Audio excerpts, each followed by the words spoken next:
Well, all right, everybody. Welcome to another edition of our Lightroom online work sessions. Tonight's topic is pretty straightforward and simple. It's how to export photos and resize photos using Lightroom. So as our formula kind of goes here in the past, we're going to keep topics focused or keep focused on that topic here for the first 5 minutes or so. And just run through it. Now, one of the things about Lightroom, of course, is that there are so many different ways of doing whatever it is you want to do. In order to get to export, we're going to pick a photo to export as a test here. You can go down here and you can click on the export button. You could right-click on it and you can find export in this pull-down. And if I click on export, then that brings up this dialog box. So in this dialog box, again, are lots and lots and lots of things that we can do, lots of options, lots of settings. Going back to how we've talked about Lightroom before, the better mentality, instead of seeing this dialog box and trying to go through what every single one of these things is for and does, we sort of just want to get a big overview of what these things do and then try to figure out the one or two ways that we're actually going to use it. And if there is any additional questions beyond that, then we'll swing back around and cover those too. Okay, so we'll cancel out of this and again walk through the steps of we pick an image here that, all right, here's headlights in the snow. We decide we like this one. This is our raw file. Now it's time to send it up to our wherever we're sending our photos, Facebook, email, whatnot. So I'm going to right-click on this, export it, and click on export to bring up this dialog box. Now, well, let's hit some of the highlights here. This very top thing, you can change from where it's going, actually, where we're going to export it to. In most cases, we're going to be exporting to the hard drive, so that's why it's set there. But a lot of times you might want to send photos through email. So you can export directly from Lightroom to your email program. You could export, of course, to the hard drive, or you could export to a CD. You're going to burn a CD or DVD. You shoot an album for somebody, you want to send it to them on a CD, boom, you can do it right here through Lightroom. Now, once you've selected where you want to go to, and in this case we're talking about hard drive tonight, we can start looking at some of these options we have here. One of the important ones we'll always use is where do you want it to go on your hard drive. This pull down, you can have a specific folder that you decide on ahead of time, or you can keep it in the same folder that it's already in, or you can choose a folder for later so that when you click on the export button, it real time asks you where do you want to save this. I've just got it right now set to save onto my desktop and have a subfolder here that we are going to call our Lightroom test folder, and so any of these exports will land there. You can again do all kinds of things here that may be more advanced for tonight, but if it hits a file, you export it and it already has that file name, you can have it decide to just overwrite it, ask you what it should do, or skip them. Another important thing is the file naming. By default, it's unchecked, and it will just keep whatever the file name it already has is, and then add the extension. So if you export it as a JPEG, it'll get your current file name and JPEG added. But you might want to do something more fancy than that. And by checking here, you can change the naming as it goes out to be just tons of different things. And to the point where you can even edit and create your custom one. So that's something you'll have to think about how to do. I already have mine changing the file name on import to the way that I like to have it organized, so I don't really need to do any kind of renaming myself. We're going to skip the video because we're not doing any of that right now. File settings is another important thing you have to think about. Usually you're going to be shooting RAW. You're going to be working with RAW here. So when it comes time to export, if it's going to the web, you probably are looking to export a JPEG, but there's lots of other things that you can export as well. When you are in the JPEG setting, we've learned about quality and JPEG size or file size here. So this quality slider allows you to change the compression, essentially, is what that is. The lower that number, the smaller the file ends up being, but also the lower the quality of the image overall. You can change your color space. In most cases, you're going to want sRGB for just sending out to the web or doing normal stuff with JPEGs, but there will be more advanced times where you may want one of those more advanced color spaces. Do we want 100 in the quality? Almost always. Almost always. I've heard the rule of just thumb, if you will, that your eye is not going to tell the difference between 92 and 100.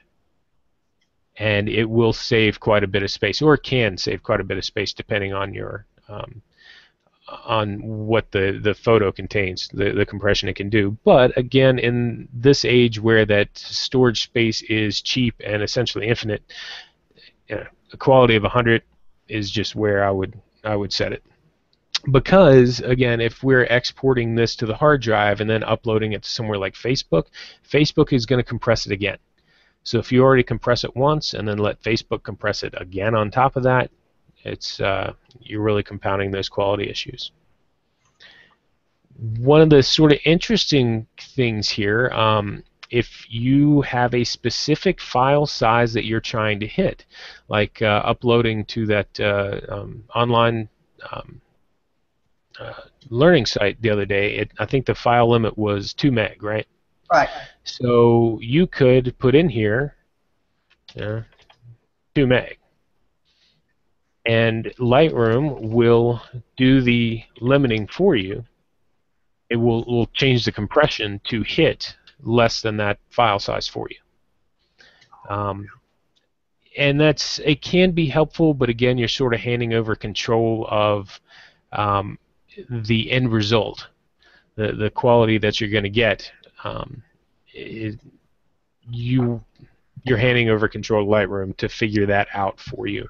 So it would be much better if you picked the size that kept the quality at 100, but kept the file size to the minimum that you need. Down here in this one, we've got the important part, or one of the important parts, is the image sizing when it comes to resizing this guy. So when it's unchecked, it will just keep whatever the dimensions were. So if it's 5,000 by 3,000, that's what it's going to stay. But let's say we're going to upload this thing to Facebook. So we click on Resize, and we've got a lot of pull downs here. And again, in the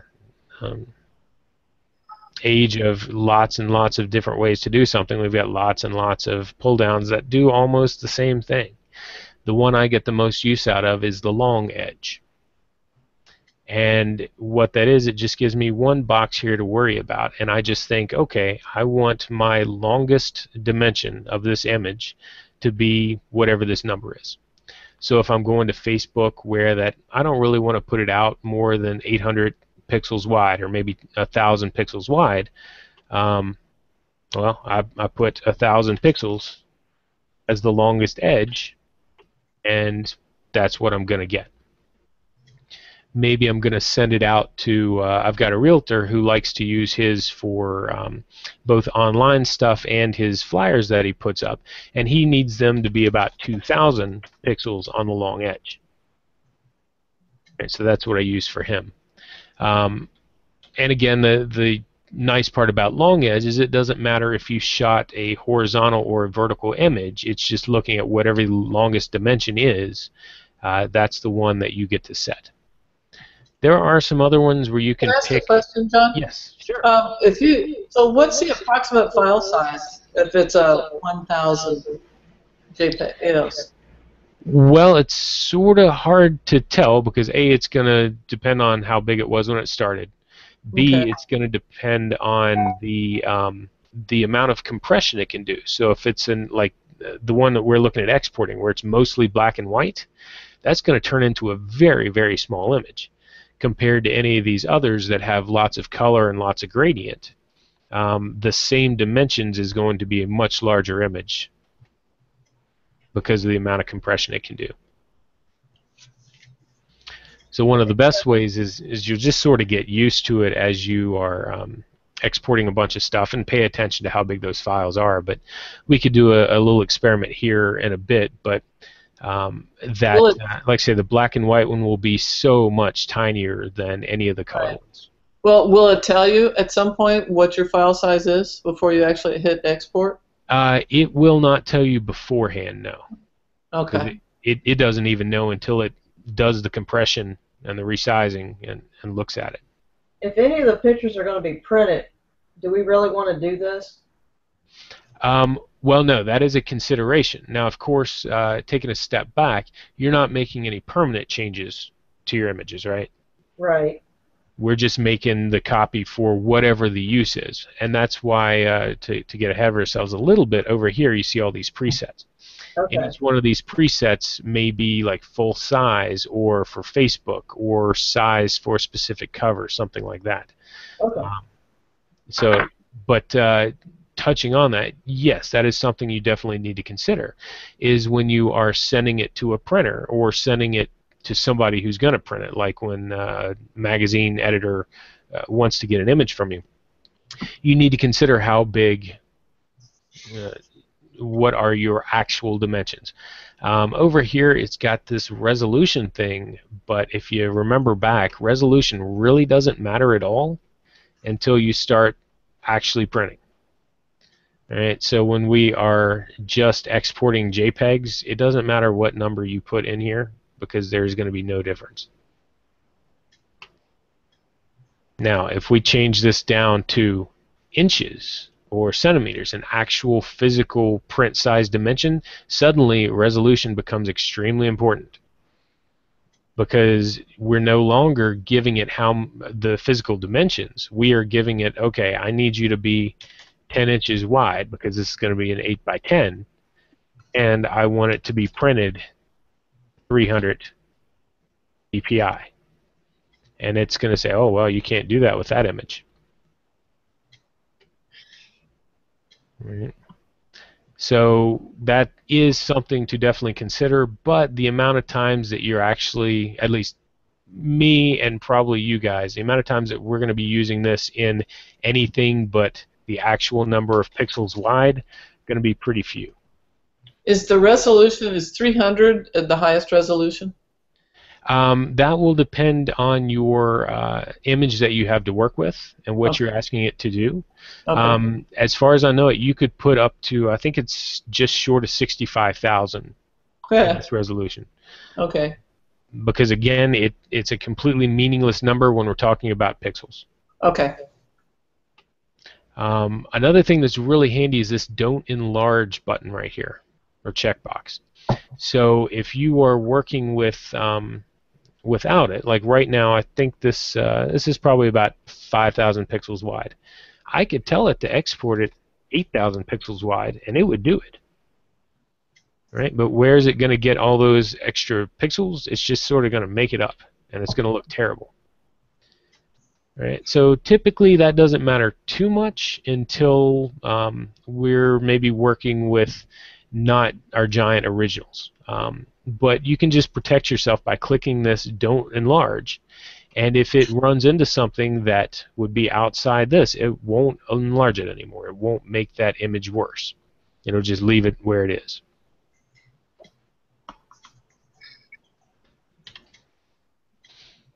Alright, output sharpening, you can get into all kinds of stuff here, what we're sharpening it for, the amount that we're sharpening it.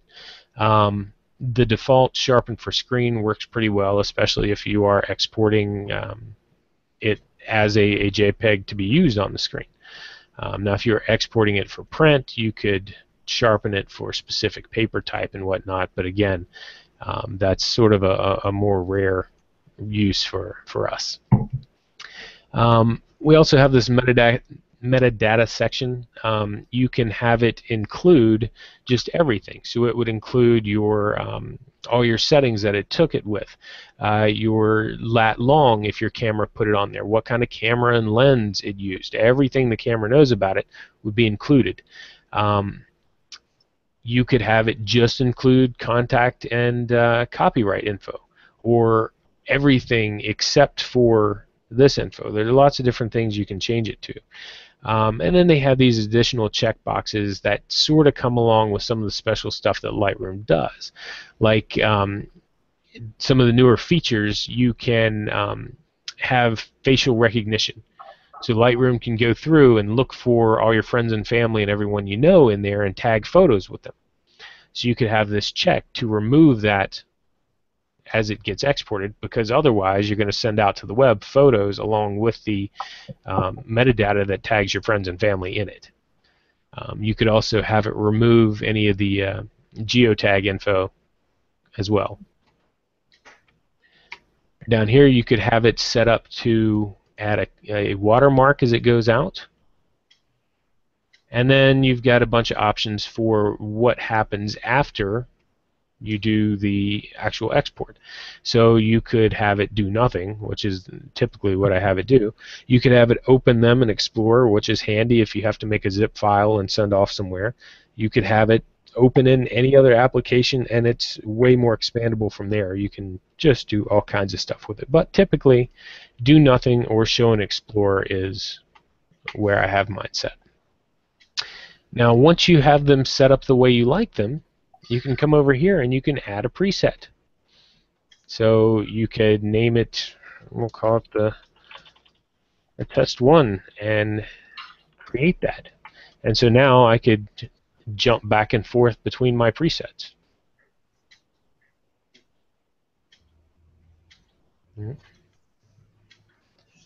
So fairly straightforward stuff for how to do this exporting.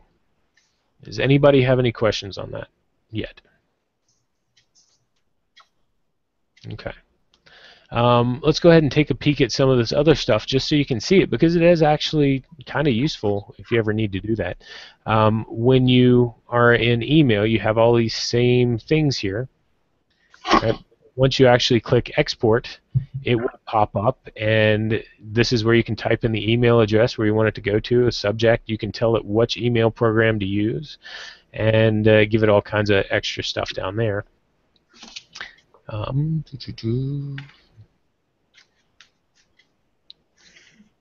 then for the burning, the same thing is you could select an album, you could have all these photos selected, tell them to resize, do all these things, and then finally burn it to a CD.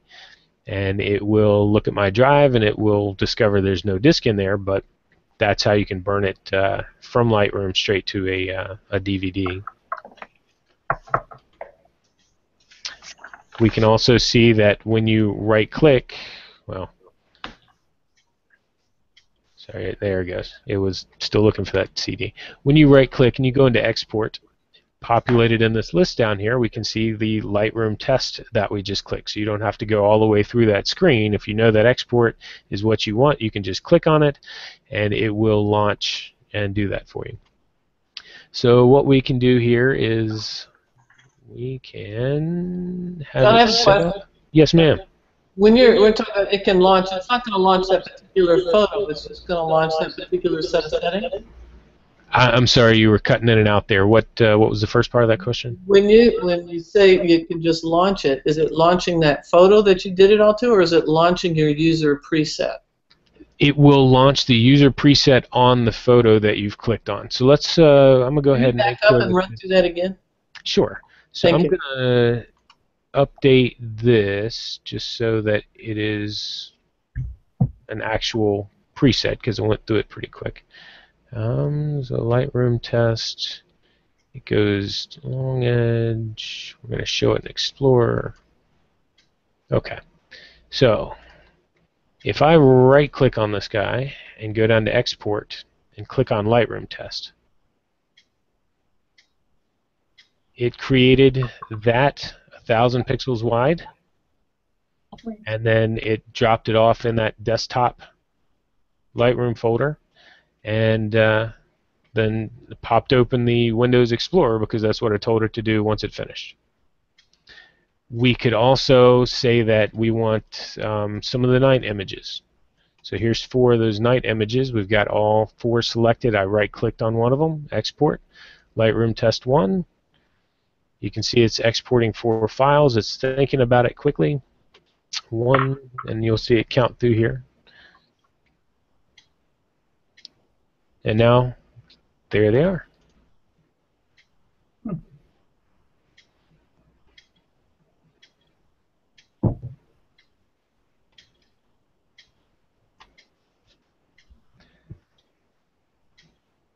And that's really all there is to it as far as how we're going to use it mostly. So I'll be happy to get deeper in there if you want, but for the most part, as long as you know how to change that long edge setting to be the maximum pixels you want for the long edge, and get it to the folder you want on your hard drive, that's about all you need to know about export.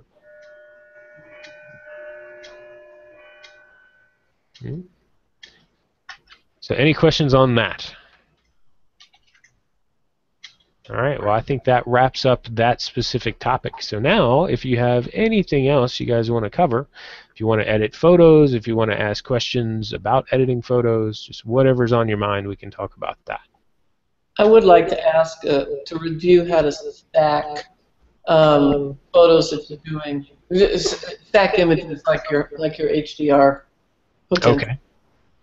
All right. Let's see. So these, because that's such a big collection, that's probably not going to work well. Let me run down to one of these collections I shot the other day. So what is that? All right. So I had to shoot a house for sale the other day, and this isn't exactly HDR, but it should show the idea.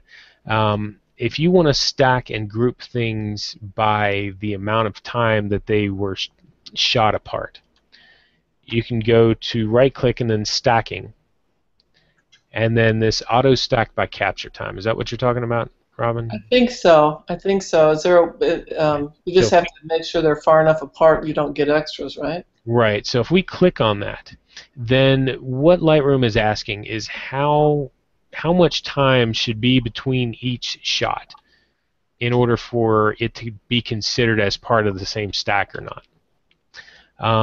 In walking around the house, it's really hard to tell. If you were out actually shooting HDR where it's click, click, click, walk around, click, click, click, you could keep these time between shots very small, and they would group up smartly. Okay. Since I'm walking around a house hitting different corners, you can kind of see that as I make the time between shots longer, that the stack begins to, you begin to get more photos in a stack. So if we make it 12 seconds in here and hit stack, then it'll think about it for a second. And now you can see the stacks that it's built. If I right-click, go to stacking, and tell it to collapse all stacks, you'll see all these stacks that it created for me. And then if you click on a stack, it just rotates through the pictures in the stack? Well, it doesn't rotate, it'll expand it. You see them jump out, okay. And then you click it and it brings it back. Yeah. Okay. You could reorder them. You could say, you know, I want this one to be number 1 in that stack. You can just drag it and move it around inside the stack. So you can order them within their own stacks. And where did you find, if you just right-click to get to, say I wanted to unstack everything. So if you want to unstack everything, I think we'd select all, go to stacking, How did unstack. you select all so quickly? Control A. Okay. So Control A, select all, and then you right-click? Well, once you have them all selected, then you right-click to get to your stacking drop-down, and they're on stack now, so obviously I can't unstack. But yeah, you can do these commands on multiple things. Right. You could always, let me undo those couple and get them back into stacks. Okay. All right, so the other thing you could do is say that you don't want to get rid of all of them. Say that we just want to get rid of these 4 here. We want to unstack those. So you could select those all and say unstack just that group. Okay. Yeah, I started with this and then I quickly got lost. Yeah. Got overwhelmed. And Control D will deselect everything. Right. A, all of it. Control D, none of it.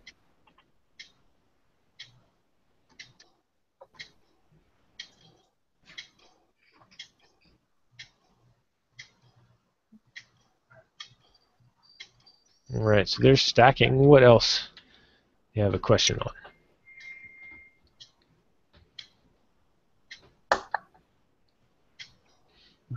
Was there a question about editing photos and going back and making changes to them later? Yeah. Yes. All right, so what was that question again? After I took the photo and I started playing around with it and making all sorts of changes to it, and I say, okay, I'm happy with it, and then I put it over in my library and I export it out of that, and then later I decide on that same original, not the one that I doodled around with, but on the original, I either want to go in there and crop it and work with one little small area, or if I just want to make it not look like a circus photo. All right. I'll do that. Okay, so just one of these random house photos I did the other day. We can reset that. So here we are in the original. And stop me if I'm getting the question you're asking wrong, but I think I've got what you're looking for. So here we are at the original photo, and we're going to do some editing to it. We're going to say, okay, we're going to up the contrast, we're going to fix the white balance, and you know what, I'm just feeling crazy today, so I'm going to blow this thing way, way out. I'm going to just be goofy with it, right? Mm-hmm. So we make this version of the photo, and we go to bed thinking, oh, that was awesome. We wake up in the morning and say, man, that is not good at all. What was I thinking? But we don't want to get rid of it. So we could do what's called create a snapshot up here. And you can click that plus, and we can make that snapshot. Then you can come back and say, you know what, I'm still feeling artistic, but more in a black and white kind of way. So I want to do all this stuff to it. Yeah, I was talking about after you had already exported it. Once it's exported, okay, can you get back to the original to do it again or crop it? And okay, so in segment of it. In that case, you need to sort of, what's the word, to sort of think about it differently.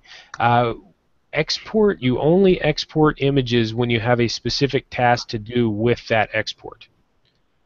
Right, your raw file should still always be there. In the library?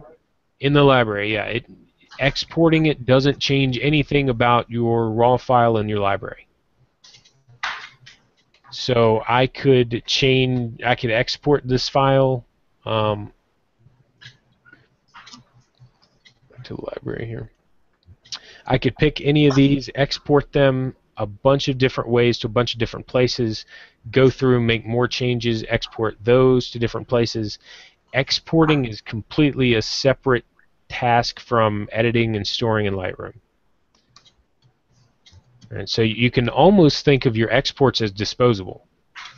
So you can always get back to your original in the library. Well, right, because you're never getting away from your original.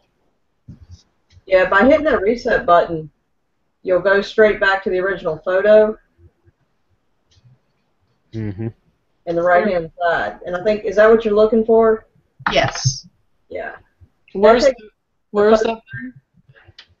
Well, when you're editing, you can, let's see,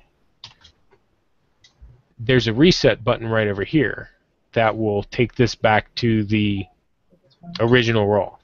Yeah. So what if you do a lot of nice things to it and you like it, but you still want to have access to your original? So well, that's where the snapshots would be handy. Okay. And is the snapshot stacked or just set in there right next to it, or is it down at the end? Where does the snapshot, where do you find that? Well, the snapshot is just a way of, let me see if I can jump back to the rows before. Yeah, so snapshot is just, it's over here above your history. Okay. It's not a physical file stored. Okay. It's just it's almost a preset, but Okay. a temporary preset. And you're not going to see it unless you've activated that particular photo. Right. Okay. Right, because it only applies to this photo. It's basically saying save all the changes I've done to this point to where I can get back to them. Okay. Without being a full-on reset to original. Okay. The other thing you can do to sort of accomplish that same idea is you can create virtual copies. Where was that drop down? That just right click. Okay. Right click on the photo you want and then create virtual copies. So now you see we have two copies of the same photo with one tiny difference. You see this little peel away here? Mm-hmm. And the name of its copy 1. So this is the actual real file, and this is just a virtual copy. It points to the same real file, but now I could maybe make this one be black and white, while this one is the color one, while you could have one that's an oversaturated. You can have lots of different virtual copies of the same thing.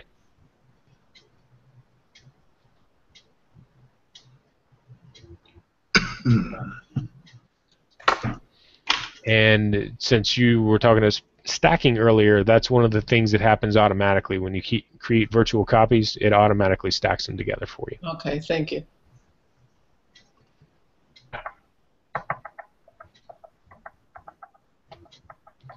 All right. What else do you want to get into tonight? At some point, and it doesn't have to be tonight because I don't know what time it is, but I would like to go through, in the develop, just maybe doing a lot of what are some really quick uses of the tools like burning and whatever and all that stuff. But sure. But I almost think that might be too much to add on tonight for me anyway. Okay. Unless everybody else wants to do it, then I'm game. Could sometime you go through on the develop and just go line by line and tell me what these things mean? I don't know sure. what presence is from a hole in the ground, but it seems to make a difference. All right. So these panels are all sort of separated by general commonality of things that they do. So that's one place to start. Instead of thinking line by line, think panel by panel. See all these panels over here? Mm-hmm. And so they kind of group things together. Number one, we've got up here at the top, of course, are your tools. So you've got your cropping, your cloning, red eye stuff, your gradient tools, and your adjustment brush. Super important right here, adjustment brush. Once you get into the basic panel, you've got your white balance. You've got the things that sort of control globally how bright or dark the image is and how contrasty the image is. These here are still talking about how bright or dark the image is, but it's more in a localized across the histogram view. So you can change just your really brights or just your darks using this. Down here, presence is how much something pops, if you will. And it's really just about either local contrast or saturation. The clarity slider makes stuff really punchy. You see how sort of sharp and contrasty it gets way over here versus how soft and flat it gets on this side of it. So it's like a sharpening tool. Sort of, but it's more looking for contrast than it is for lines, if that makes sense. Your vibrance, well, saturation's more straightforward. So globally, you can just see all the colors get more colorful, less colorful. Vibrance does that too, except it tries to keep it more realistic. It tries to be tricky with not getting too unnatural. Although if you slide it all the way to the right, it will definitely get unnatural anyway. All right, so that's your basic stuff. Tone curve is more, again, about just making the brights brighter, the darks darker or lighter, controlling the exposure of those certain sections in lots of different ways. And lots of different ways to do the same job. And that's what these are all about. You can control the brightness, darkness. You can even go over here and say, I just want to control it this way. You can click on an area and control that section using this dropper.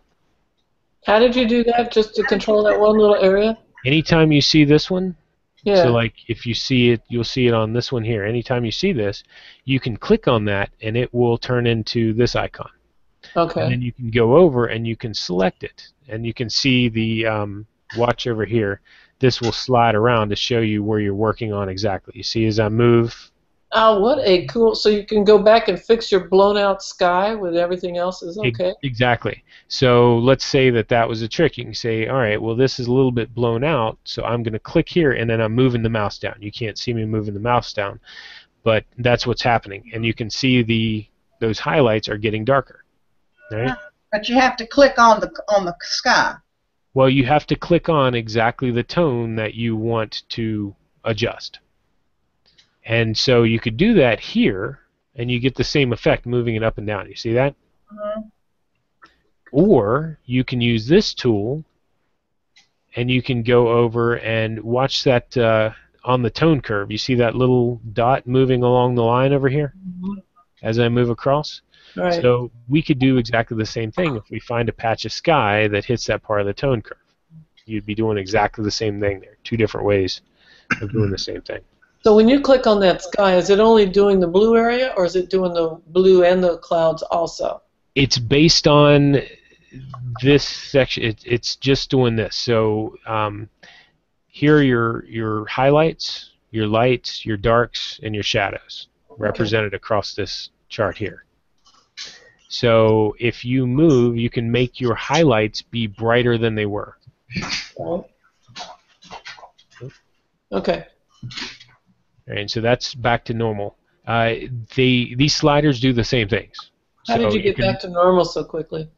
Anytime you have a heading here, you can double-click that and it will zero them out. So if I just mess these up, if I double-click region, boom, they go back to 0. You can do the same thing on most of these. So if I just want to get the lights reset, double-click that, goes back to 0.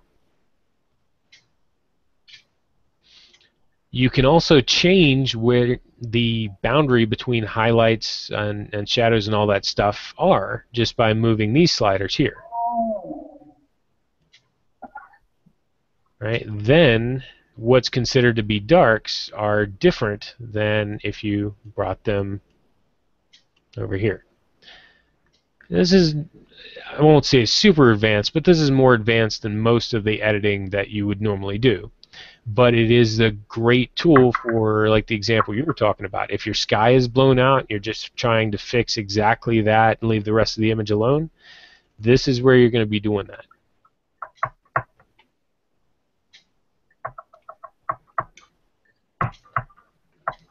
This next one, these are all about your colors and the channels that go with them. So to begin with, just this one, you've got hue, saturation, and luminance. Right? Luminance is the brightness value. And so for each one of these channels, you can change the brightness value. And now this is a really easy way to fix skies. Right? You've got the balance maybe correct here for your foreground, but the sky is a little bit lighter blue than you would like. All right, so what can I do? I can select luminance, and then I can grab the blue channel, and I can just bring the blues down, make those darker. Now that works out because I don't have something blue here in my scene. If I had a blue trash can here, that blue would also shift along with the sky. So you do have to keep that in mind. Again, you could always grab this point and use it to just put that. Say you wanted to brighten up the greens, you click the greens and brighten those up, or you could darken them. It just depends on what you want. This is how you can change your luminance by color channel. The other trick you could do, oops, there we go, resetting those. So I do want to bring my sky in a little bit. And I'm really going to darken it up. The problem with darkening it up is that, well, that doesn't look super natural now, right? Right. Because it's oversaturated. So I can go to the saturation channel, and I could desaturate that blue a little bit. And now it looks more like a dark sky. It still doesn't look super natural, but you can see how you can use those two together. You might say, well, that's the darkness I want, but I actually want the blue to be just a little brighter, a little more blue. So you can up the saturation on the blue, you can up it on the green,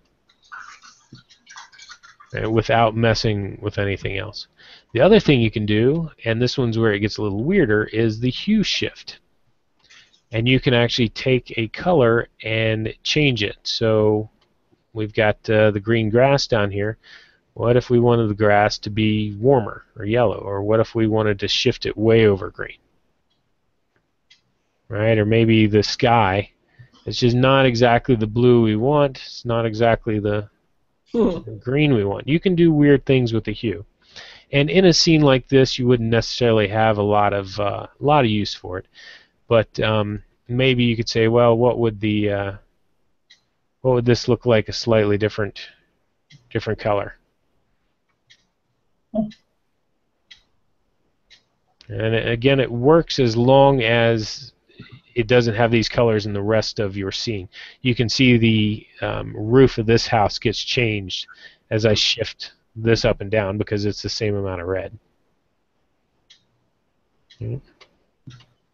So that's your hue, saturation, and luminance. And you can have them all viewed at the same time just by clicking all, but typically I just go through them one at a time. Down here you've got split toning, which you can do some really weird stuff with. It will allow you to change different hues and tones and just really get the colors weird and artistic. And again, lots of interesting stuff you can do with it, not necessarily useful for the type of editing that we're ever going to do. But it's fun to play with every now and then. A question. Uh-huh. If you've done that with one photo out here, how about the 10 other photos that you had for this backyard? You would want them to have the same things applied to them? Mm-hmm. Right. You can always, once you get to, and I'll tell you what, let me finish running through this list and then ask me about that because we'll go after that. So we were on split toning. Detail. This is where we get into sharpening. This is actually pretty useful, especially for you night photographers. This is how much sharpening gets added. And right here, the amount of sharpening, the radius around each point that's getting sharpened, how much detail, and the masking is where actually gets sharpened. Now, to make this really useful, you want to hold down your Alt key. You can't see it, but right now I'm holding down the Alt key on my keyboard. And as I move this, well, boom, here's the actual mask that gets sharpened. So as you slide this to the right, well, to the left, everything gets sharpened. As you slide it to the right, the areas that are white, those are the ones that are going to get the sharpening applied to them. So in this kind of image, it doesn't really matter that much. But say we went to a night scene, and if we jump back to this quick collection here, so if we went to this scene here and shooting at this high ISO, there's lots of noise up there, right? We're used to that. Well, we don't want to sharpen noise, and if we have zero masking, we are sharpening all the noise. So what I want to do is slide this mask over until it looks more like the areas I want sharpened, which are going to be the stars, the tree line, the road. All right, so once I've gotten sort of that look that I want, now I can apply lots more sharpening and bring out those twinkly stars without bringing out the noise. So that one you didn't touch the radius. I did not, but you can. And again, if you hold down Alt, you can sort of see, and I don't know if you'll be able to see it on the screen you're looking at, but you can see the changes that happen as you slide the radius slider. And it's real hard to see. It just gets a little more crisp as it goes up. And again, with the detail, it's sort of the how much detail it tries to pull out with the edges there. Way to the right, and you can see how grainy that preview area right here is getting. Right, that's not going to look very good as far as noise goes. It's going to really actually eat our stars. They'll disappear. So I may want the detail a little bit lower so the stars stand out a little bit better, and then I can take that amount up even higher and have those stars pop without the noise.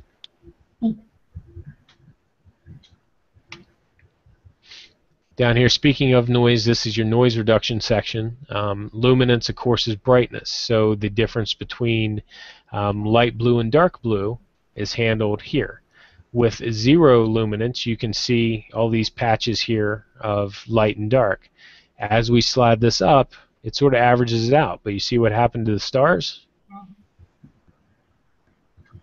Right? They got eaten as well because stars are just basically luminance noise, at least the faint ones.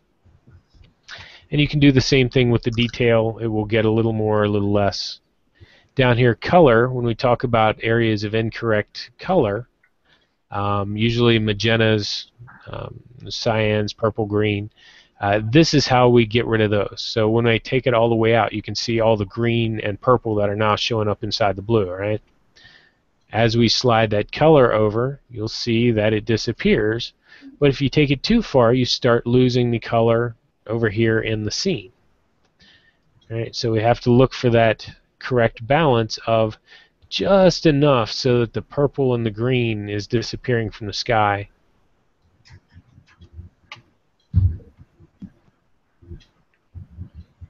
And again, you can refine how that works with these two sliders here. Lens correction is a really big one. The most important or easiest one to think about, and I'm going to go back to photos here where we'll actually have some stuff to work with.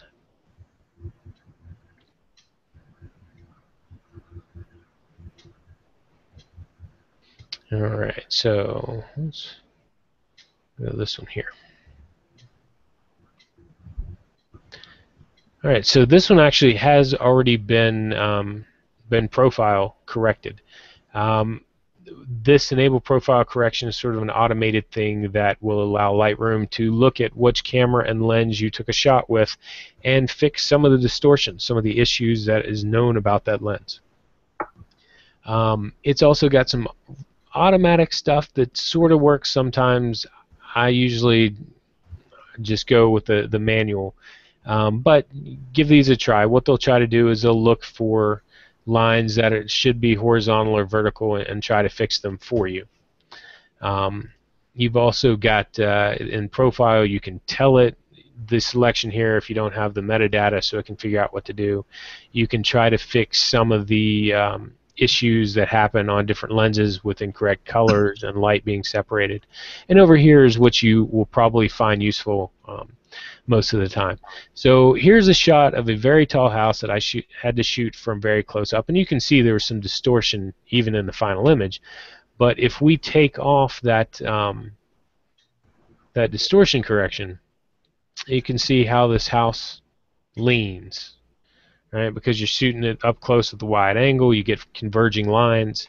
By using this tool, you can sort of make it look like a house should look. You can also do that if you were skewed one way or the other. You could use horizontal. You've got a distortion correction. Some lenses will make things bulge out or dig in, so you can fix that. Just lots of different distortion correction tools here. got a whole bunch of effects stuff you can do. The most common one is the post-crop vignette, where you can bring in, this is what it looks like if you bring it all in.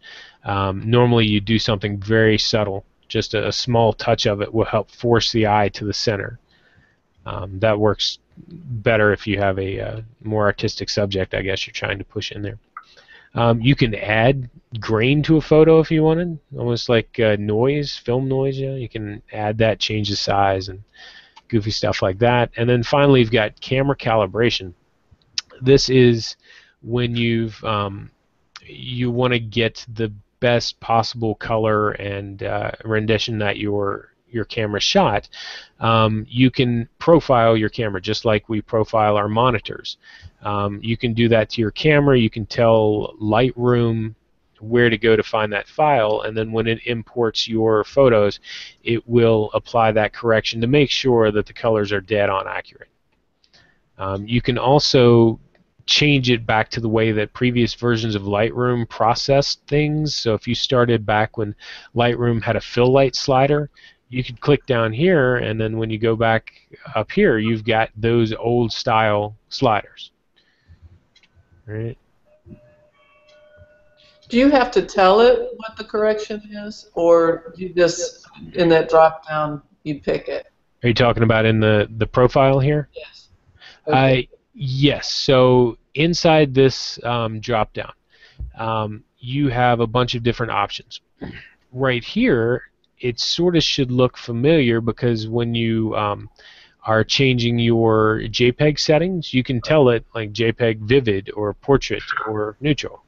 Right? It's just going to apply those things to the image. Adobe Standard is obviously the standard, and then down here is one that I actually created, where I shot that color checker card and ran it through a special program that analyzed it. And then I can select it to tell it that I shot it with this camera in these specific lighting circumstances. And then it will process the raw and turn it into a JPEG here, because that's something else to keep in mind if you're not, that we are not looking at raw files, right? Even if we are accessing raw files, this is a JPEG that I'm looking at essentially, right? Because you can't view a raw file. Okay. Right, so this is just different ways to convert a RAW to a viewable format, and right here, as you go create a profile, it gets added to this list. You can pull it down to whichever one you want to use. All right, and then the question was, what do we do if we had a bunch of stuff, like all these outside scenes that I'm working with here? They were all shot outside, so we're going to let me just go through the process here. So if I wanted to pick a white balance, and I want a white balance right off of this car here, because that's a neutral tone car, and that sets the white balance. And so I could read up here and tell that this is what's correct for the settings. Now I could go to each one of these outside shots and say, hey, dial these in exactly, or I could just select all the outside shots. I could have that one as the primary focus. You see how that's just slightly brighter than these others? And then you can hit sync. And when you do this, you get asked, well, what all do you want to synchronize? Where was sync? I'm sorry. Say that again? Oh, I see it. I see it. Never mind. So I clicked on sync. You could also right-click on it and do there, but I'll click on sync here. It pops up. You can select all these different things. I just want to mess with white balance right now. And then I hit synchronize, it goes through and it applies that white balance to all these images. And so now when I go look at each one, they will all have matching white balance. Great. Did you have to select all those? I mean, to do it, you just click on it, and then when you click on it, it applies it to that one as you... Right, so right now I have none selected. So I click this one, I'm holding down Shift. And are you doing that on the roll on the bottom? Yes, I am on the roll on the bottom, yeah. I think it's behind. Oh, yeah, it's behind all your of us. images, yeah. Okay. So, yeah, I can't really move that. But yeah, so I'm selecting all those. You could also do it in the grid view. So if you have, this one's already done the way we want it, you can select them all. Right now you see this one's focused, so I want to click on this one to give it the slightly brighter grid. Click on Sync Settings. And again, it would be white balance and anything else you wanted to sync.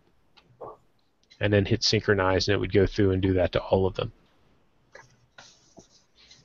So a lot of times that's how I'll start these kind of shoots, is that I will go through and synchronize all the white balance, tell it to do the automatic profile to all of them to get rid of the distortion and those things. Synchronize all those settings and then go through it and work on them individually. All right. Any more questions on that sort of stuff, resizing, editing, and whatnot? All right. I have a question in general, if that's okay.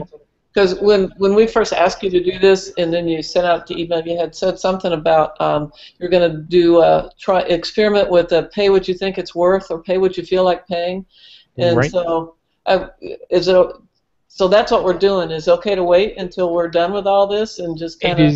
It is totally okay to wait because as with so many of the projects I jump into, I got busy with the content more so than I did with the marketing and the implementation of any of that stuff. So the actual donation page and the PayPal stuff is all about half finished. And I'm right now just sort of using this to archive stuff for YouTube and to answer questions and just build stuff. So at some point in the future, you'll be able to go to my website and there'll be basically a page that allows you to do donations or shop through my Amazon affiliate store just to sort of give a kickback to me for doing this kind of stuff. But yeah, for right now, you know, I'm not expecting anybody to give me money at the end of every night. Yeah. So you don't take cookies? Well, I used to take cookies. These days, no cookies. No cookies? Well, what about carrots? I know you're all healthy now, right? Yeah, if they're high in protein and low in carbs, I will take them, but for the most part, no cookies. That's awesome. Well, this is really helpful. Well, good. Very, very good. Yeah, thank you. You're very welcome. All right, well, I will see you guys in class tomorrow for perspective. So Then do another one of these in a week or two? Yeah, our schedule's permitting. Yeah, just be thinking about what you want to work on next week. Yeah, I don't know about you guys, but I'm thinking maybe we each do a picture and just start messing with it. Yeah, if we can get into where that you guys are actually working on the stuff that you want to work on and sort of asking questions in real time, that I think that's where we're really going to get a lot of benefit out of this. Yeah, great. All right, well, you guys have a good night. We'll see you tomorrow. Thank you. Night, all. Bye. Thank you.